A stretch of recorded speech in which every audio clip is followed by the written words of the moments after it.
G'day and welcome to another episode of Built by Dan. For those of you that have already subscribed, thank you. For those that haven't subscribed yet, please consider subscribing and turning on notifications so that you don't miss future releases. Now, for today's episode, I'm going to start looking at installing the fuel tanks here into the side sills of the car. Should be a fairly simple process. Slide the tanks in, put some rubber packers in there to help support it, and install a couple of brackets, but unfortunately it's not going to be that simple. I'll show you why.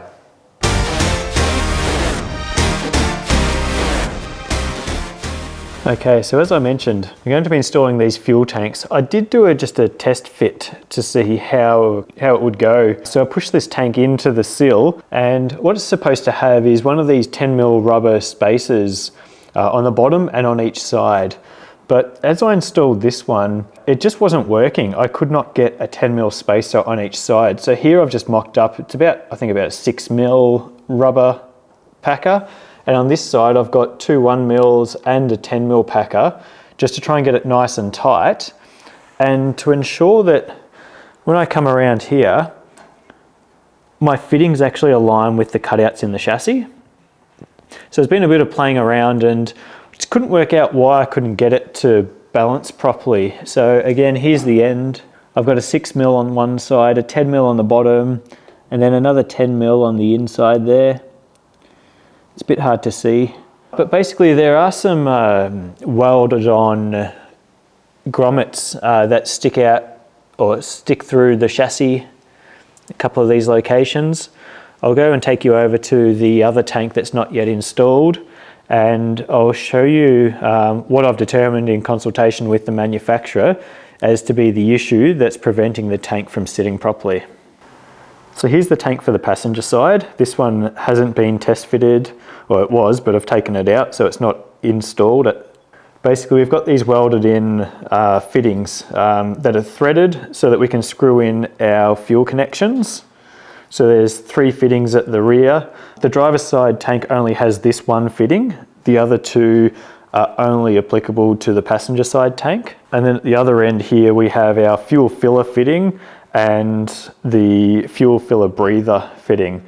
These ones are okay, but it's about making sure that they're aligned correctly with the hole in the chassis so that the hoses aren't rubbing on the chassis. I will install some grommets around the actual hose as well, just to provide it a bit more protection. But in consultation with the manufacturer, this is what's preventing me from being able to get the tank to sit balanced with a 10mm packer at either side. They've had to change manufacturers due to COVID or companies going out of business. And this is a new tank design, or it's a new manufacturer of the tank, and they're using slightly different welded in bungs. As a result, the existing holes that have been pre-drilled in the chassis are not large enough to allow these to protrude through, which is limiting my ability to position the tank. So to resolve that, I need to go and increase the size of those holes in the chassis so that they can actually poke through, and that'll give me the flexibility to get a 10mm packer on all 3 sides of the tank. So that's what I'm going to start doing now. Okay, so I'm going to start with drilling out these 2 holes for those bungs that we saw on that passenger side tank. I've used an electronic vernier to measure the size of those bungs, and they came out to about 25mm, so approximately 1 inch. And I'm going to increase the size by a total of 10mm. So I've got my step drill bit and just marked it with some tape. And I'm going to increase the size from 25 to 35mm.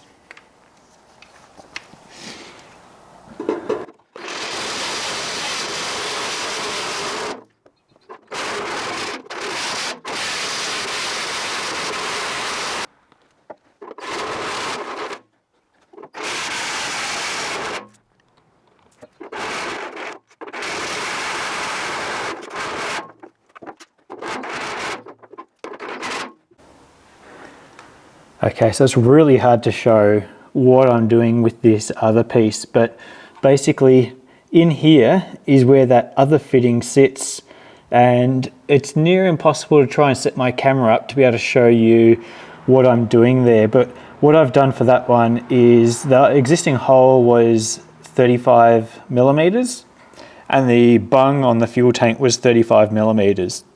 So basically exactly the same size. So I've bored that one out to 45 millimeters, and that will give me enough clearance to be able to have that poke through. What I will do, just with these other ones that I've just finished boring out, I will just get the file and some sandpaper onto them to clean them up and make them nice and smooth, remove any sort of sharp edges before I install the fuel tank. Moving on to the other side. Now, because of the design of the tank, these two holes aren't actually required. There are no two bungs there. As you can see, straight through to the tank there. This tank is still sitting in there from its test fit.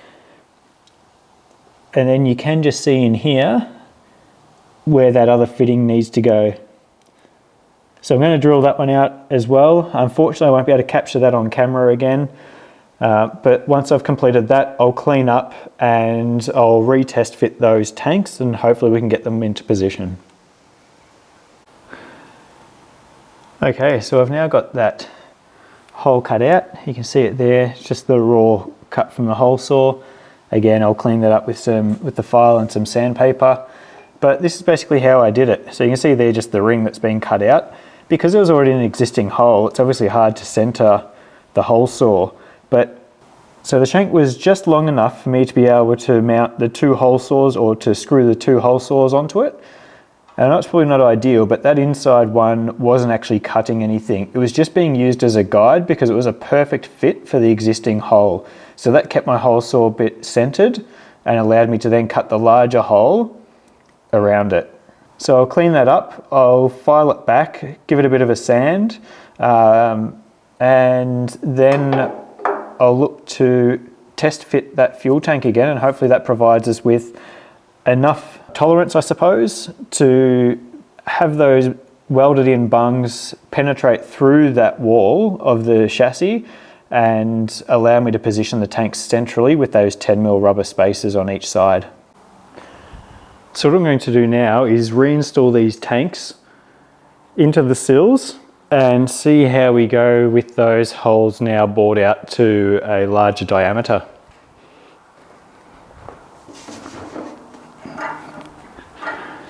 Now, just before I do install it, you'll see on the end here I've just used a bit of duct tape and stuck one of the thin 1mm rubber cut-offs on it. It does just help it to slide in a little bit easier rather than just having metal on metal.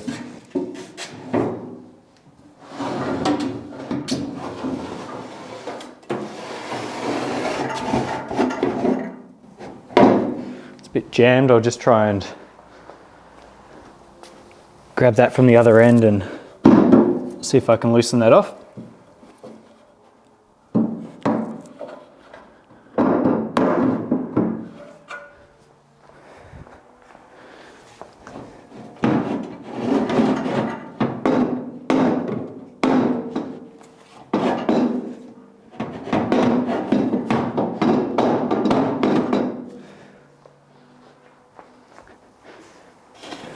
Those welded bungs don't give a lot of tolerance once you start to get to the back.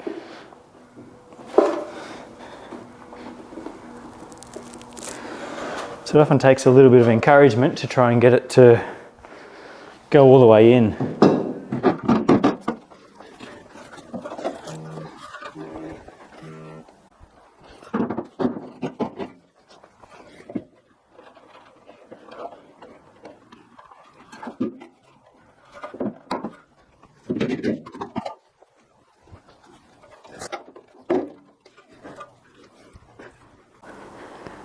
Okay, so I've now got that positioned in the sill. See there, it's just a matter of now trying to line that up and get those 10mm rubber spacers in. If we come to the other end, the fitting's lining up there. And after boring out those holes larger, there's now a lot more tolerance for all of those fittings. You can see there, that's obviously what was jamming. That welded in bung has lost the tape from over the top of it. So I'll now work to try and get those 10mm rubber spacers in on the bottom and the two sides, and see how it all sits. Okay, so much easier this time to try and get those rubber blocks installed to position the tank, and it actually sits really nicely. So you can see here at the top there's a rubber block there, another one down the bottom. It's not quite sitting flat, that's because it comes in a big roll that you then cut up into lengths. And then there's one more just sitting down the bottom here. It's a bit hard to see there. Can still get access to the fuel filler and fuel breather hose connections so that I can install a hose clamp onto them when I fit them off. If I head down the other end,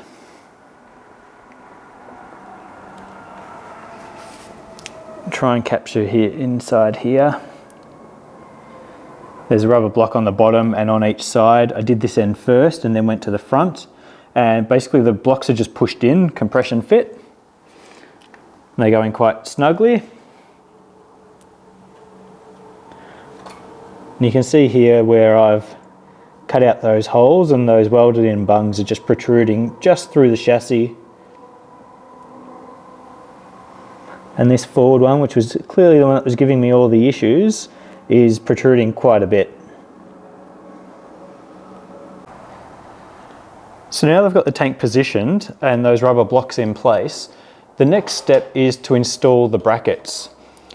Now the brackets are just an aluminium angle, been trimmed off nicely, and there's 2 for each end of the tank. So I'm going to position them on both the bottom and then the outside edge of the sill, so that when I put fixings through there, it's not going to protrude into the cabin, and it will be covered by the body panel, the sill body panel that'll go over the top of that. So you won't actually see those fixings later on when it's all finished. Now the brackets don't just go on like that. That's what those 1mm rubber pieces were for. So basically, it will sit on there like that. The 1mm rubber behind it.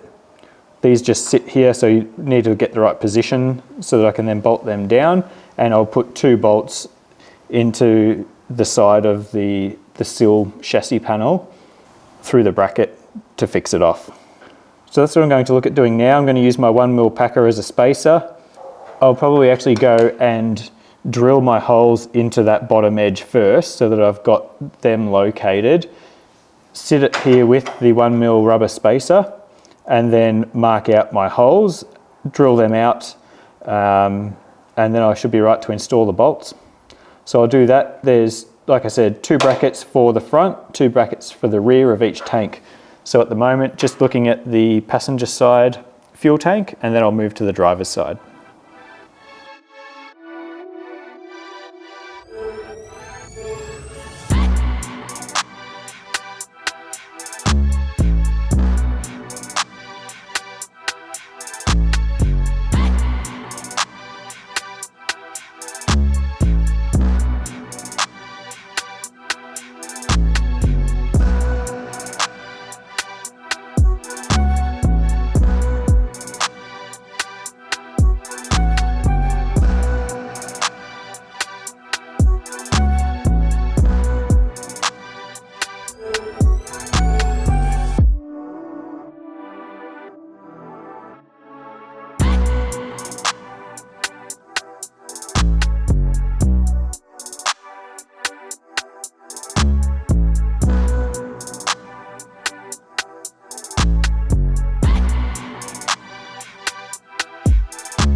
Okay, now that I've got all those brackets drilled out with the mounting holes, I need to transfer that over to the chassis. I did think about marking it just with a pen and then trying to center punch the hole, hoping I get it in the center. Instead, I've opted to go with an angle drill and just the same size drill bit as the holes in the bracket to try and get in as close as I can and just get those holes drilled directly through the chassis using the bracket as a guide. So we'll give that a go now.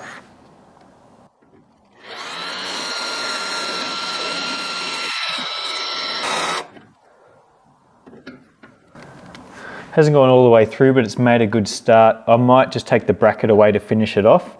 I'm just worried that if all of a sudden it gives it, the drill bit could jam as it passes through the hole.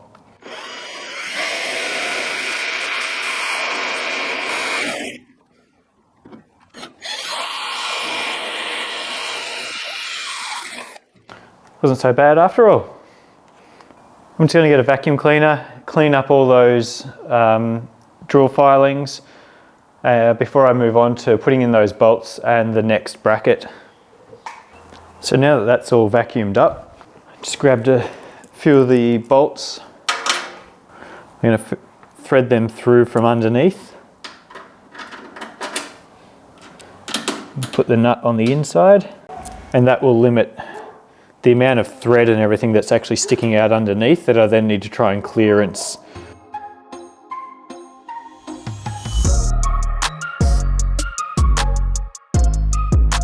I may need to clearance some of these washers just because of where they sit on the bracket. So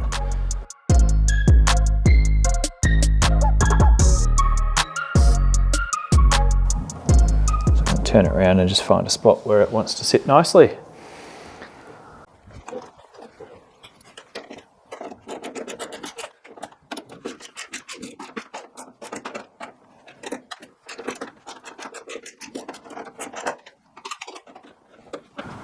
And now I'll move on to the side bracket.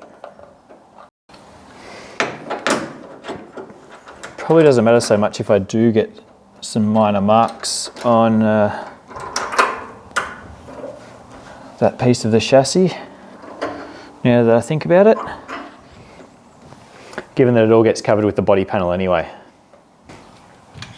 Follow the same process, drill out these holes and then put the bolts in.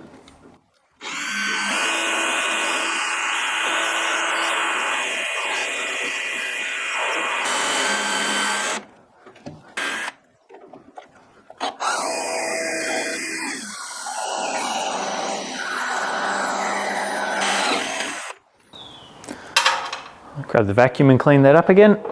I acknowledge I could probably get things done in half the time if I wasn't so pedantic about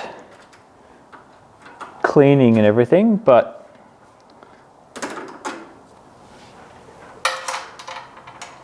that's just the way I like to do it.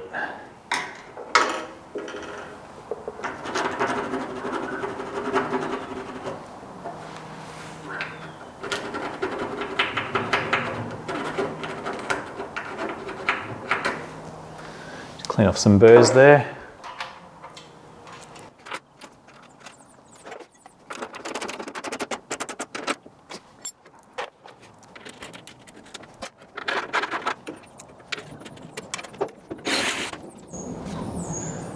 Not sure what was stopping that one, but running the drill through there and it goes through fine now.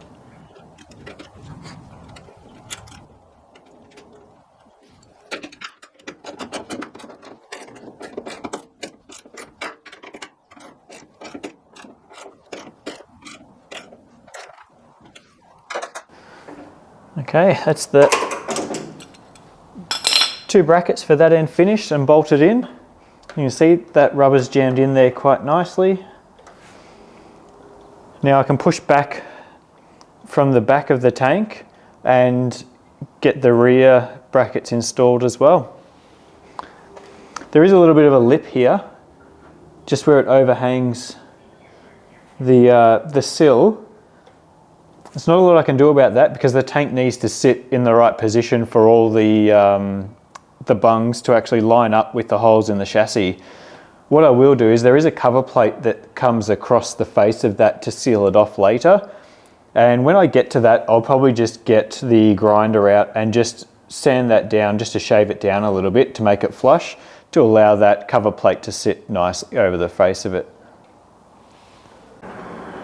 Okay, so I've now got the brackets bolted in the rear here. It was really difficult to get in there just with my own hands, let alone a camera to show what I was doing. But basically the bottom bracket here, I just held in place without the 1mm rubber behind it and drilled the first hole, bolted that in, drilled the second hole, bolted that in.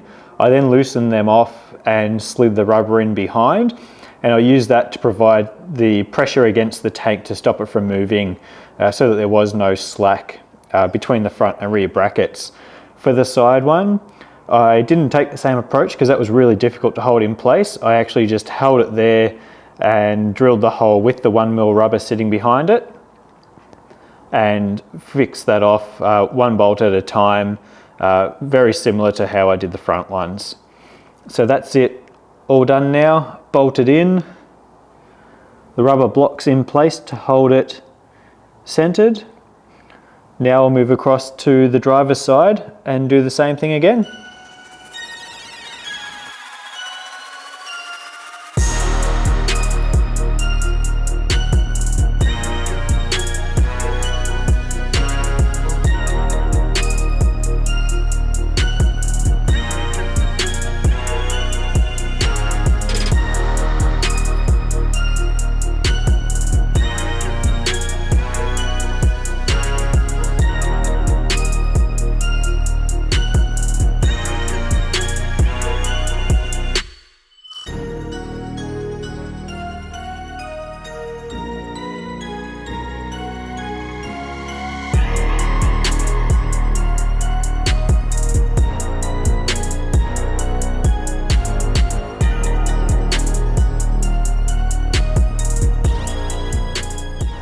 So what I'm trying to figure out at the moment is why I can't get this driver's side tank to sit where it should.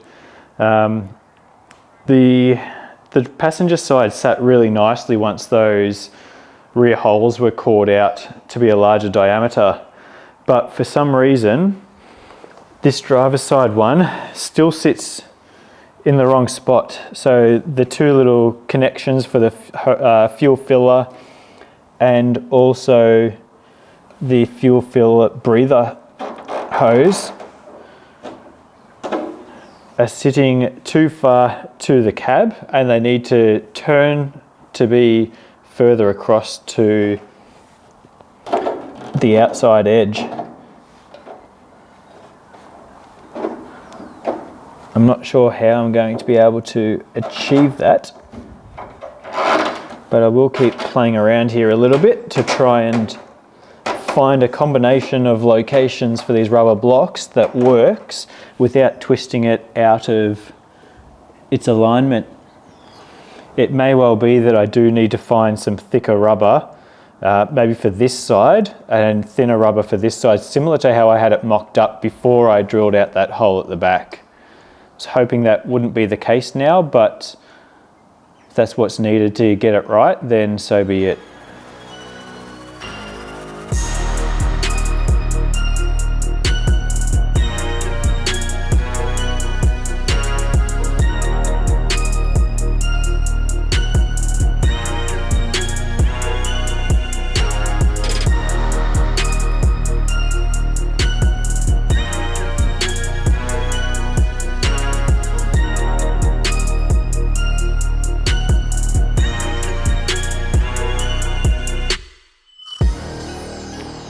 Okay, so just to explain what I've been doing there, I've been playing around with different combinations of these rubber blocks. I've ended up going with 12mm, so two 6mm bits of rubber, a 10mm on the bottom, and then a 10mm on this side to try and get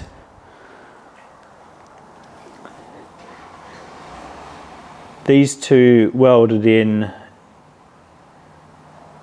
bungs, so your fuel filler and then the breather hose, as centered as I possibly can within those existing cutouts.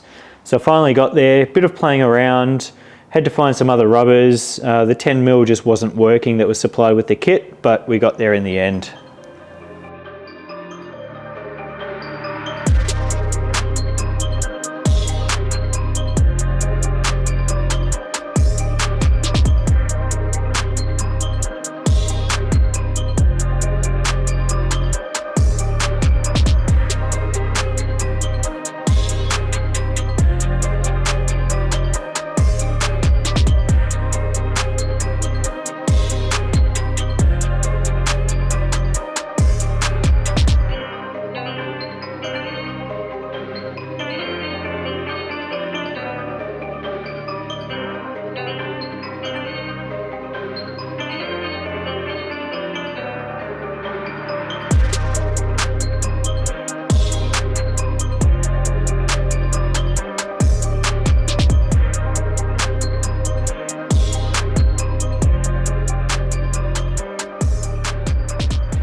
So that's now the driver's side brackets installed. I did have to just shave down one side of the washer so that it was a bit flatter and it could fit in nicely, as the bolts were quite close to the return on the bracket. Here you can just see that sort of 1mm gap, if it'll focus.